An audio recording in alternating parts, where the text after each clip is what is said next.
কেমন আছো? আশা করি ভালো আছো। তো আজকে আমার মা কি করে তুমি ভালো, আমরা অনেক ভালো আছি। তো এখন কটা বাজে? সকাল বাজে হলো কটা বাজে যে 9টা বাজে। তো আমরা কিন্তু সকালবেলা খেয়েছি দুধ বিস্কুট। আর মায়ের দিকে কতগুলো বাসন রয়েছে রাতে, সেগুলো। আর এখানে কতগুলো জামা কাপড় আছে, বাসন মেজে জামা কাপড় ধুবে, তারপরে ভাত রান্না করবে। দেখতেই পাচ্ছ। দেখো আমার মা কিন্তু জামা কাপড় ধুয়ে থালা বাসন মেজে আমার মা চলে গেছিল তিস্তা নিচে, যেহেতু ওইখানটায় আমাদের।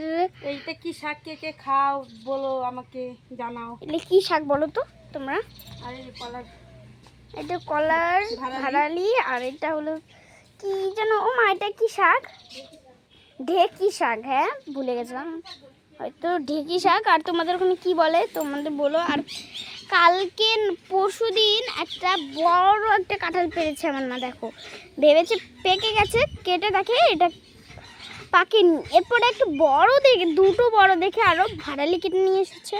আর আমাদের কাঁঠাল কিন্তু এখনো শেষ হয়নি, দেখতে পাচ্ছ তোমরা। এখনো আমাদের কাঁঠালটা শেষ হওয়ার নামই নেই। তো তোমরা বলো তোমাদের বাড়ির কাঁঠালটা কেমন? এরকম ভালো করে বোঝা যাচ্ছে না কতগুলো কাঁঠাল ধরেছে, দেখো, দেখতেই পাচ্ছ। তো আমরা কিন্তু ফাইনালি খেতে বসে গেছি। আর আমার মা কি কি রান্না করেছে তো তোমাদের বলি।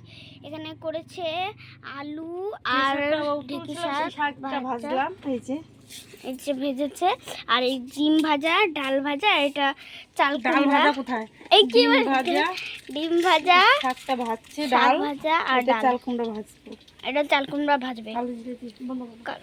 দেখো আমার মা কিন্তু বৃষ্টিতে ভিডিও বানিয়েছে। আর এখানে মা ভিজে গেছে, ভিজে আছে, স্নান করবে এখন।